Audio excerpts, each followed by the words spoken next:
আসসালামু আলাইকুম। আগের ভিডিওতে আপনারা দেখেছেন আল উলা থেকে মক্কা পর্যন্ত আমার যাত্রা। আজকের এই পর্বে শুরু হচ্ছে সেই যাত্রার সবচেয়ে গুরুত্বপূর্ণ গল্পের অংশ। আলহামদুলিল্লাহ আমি ওমরা সম্পন্ন করি।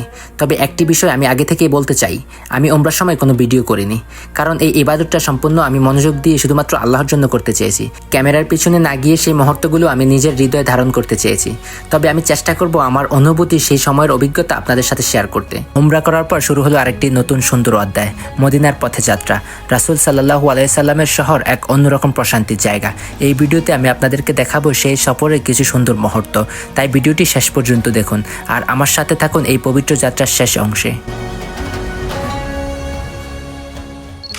এই মুহূর্তে আমি দাঁড়িয়ে আছি মক্কাতে, এবং এখানকার জনজীবন অন্যান্য শহর থেকে একদমই আলাদা।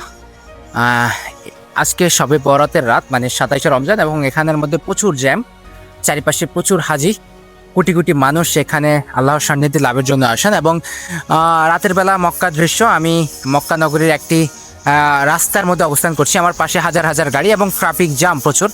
এবং এখানকার কিছু ভিন্ন চিত্র আমি দেখেছি। সৌদি আরবের অন্যান্য শহর থেকে এখানে একটু আলাদা। এখানকার কিছু দুষ্ট পোলাপান আছে একটু কালো করে, তারা এখানে চষে বেড়ায়, মানে চড়ে বেড়ায় সারাক্ষণ, আপনার হর্ন দিয়ে। তারপরে ছোট ছোট বাইক থাকে, ওই বাইকে করে এদিক থেকে ওদিক দিক বিদিক ঘুরে বেড়ায়। এবং আমি দাঁড়িয়ে আছি মক্কা নগরীর একটি রাস্তার মধ্যে। এখানকার আজকের পরিবেশ খুবই জমজমাট, মানে চারিপাশে প্রচুর হাজি। আমরা একটি জুসের দোকানে আসলাম এখানের মধ্যে, এবং এখান থেকে আমরা একটি আনার ফলের একটি মাল্টার জুস নিলাম। এবং জুস মোটামুটি যেটা ছোট সেটি 8 রিয়াল করে। আর এই যে এটি হচ্ছে গিয়ে আমাদের হোটেল থেকে একটু দূরে, মানে পাশেই আর কি, অতটা দূর না। তো এখানে প্রচুর জ্যাম আজকে।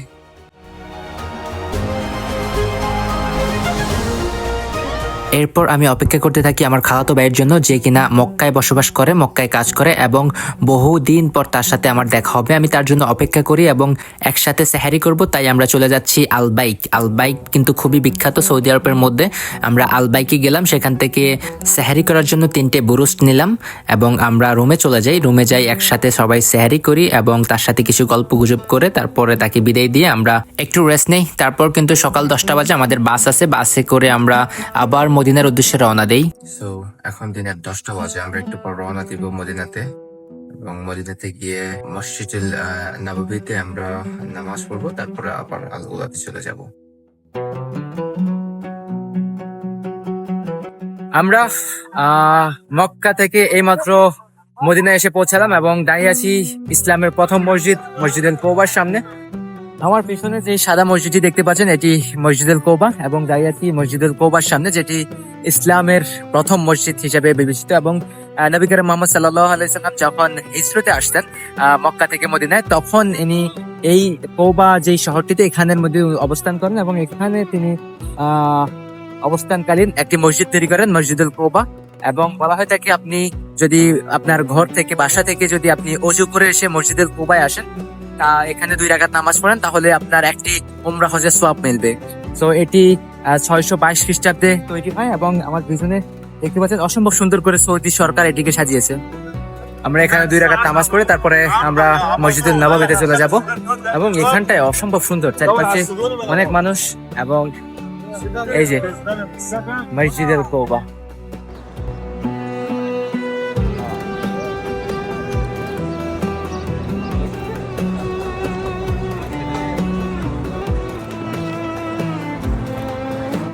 বসে আছি মসজিদুল নববীতে, এবং আজকের ইফতার আমরা মসজিদুল নববীতে করব। এবং এখানকার এক অন্যরকম সৌন্দর্য। আপনি ইফতারের সময় আসলে এক একজন এক এক রকম আপনারা খেতনা করার চেষ্টা করে, মানে খেতে পাইন, তারা আপনাকে পানি দিয়ে যাবে, খাবার দিয়ে যাবে, অনেক কিছু এরকম দিয়ে যাবে আপনাকে, যেটি অসম্ভব সুন্দর। এবং এখানকার যারা হচ্ছে যে নিরাপত্তা কর্মী আছে, তারা কিন্তু হিমশিম খায় বেশিরভাগই, কারণ কোটি কোটি মানুষ সামলানো কিন্তু এতটাও সহজ না। এবং একটা অনাকাঙ্ক্ষিত ঘটনা আপনারা মাঝে মধ্যে দেখতে পারেন যে পুলিশরা খারাপ ব্যবহার করছে। আসলে এগুলো হচ্ছে গিয়ে উল্টো পাল্টা।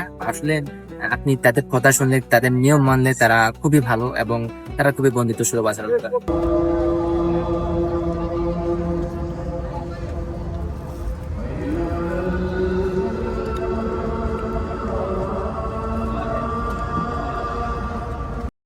আমরা এখানের মধ্যে কিছু বাংলাদেশি স্ন্যাক পেয়ে গেছি, মানে এই যে পটেটোস, তারপর হচ্ছে গিয়ে যে প্রাণ, যে ডালগুলো, এবং একটা নুডলস। তো একটু আগে কিন্তু তারাবি নামাজ পড়ে বের হলাম, আমরা একটু পরে আল উলার জন্য আবার রওনা দিব। তো আজকে রাতে আমাদের সফর শেষ হবে। সম্ভব ভালোই, মানে দেশি আপনার স্নেক যখন সৌদি আরবে দেখি তখন ভালো লাগে। يلا شباب يلا يلا يلا يلا وين شيء وين عصير وين عصير ما يحصل هنا. 100 100 أي. عمره 100 الحمد لله. والله Okay, so we just arrived now in Al Ola and আমরা এখন সাহারি খাওয়ার জন্য আল ওলার একটি বিখ্যাত হোটেল, পাকিস্তানি হোটেলে বসে আছি। আপনারা সবাই জানেন আমি মাঝে মধ্যে কিন্তু এই হোটেলের খাবার আপনাদেরকে দেখাই। সো আমার একটি পছন্দের হোটেল, এখানে আমি বসে আছি এবং এখানের মধ্যে আমরা সাহারি খেয়ে তারপর বাসার উদ্দেশ্যে চলে যাব। কিছুক্ষণ আগে কিন্তু আমরা এখানে নামলাম এবং আমাদের যে উমরা জার্নি ছিল, আমাদের যে ড্রাইভাররা ছিল বাসের, অত্যন্ত সুন্দর ব্যবহার ছিল, অত্যন্ত ভালো সার্ভিস ছিল তাদের। সবকিছু মিলিয়ে আমরা আলহামদুলিল্লাহ ভালোভাবে পৌঁছালাম আল উলাতে, আমাদের গন্তব্যস্থানে। এবং সামনেই ঈদ, সবাইকে অগ্রিম ঈদের শুভেচ্ছা।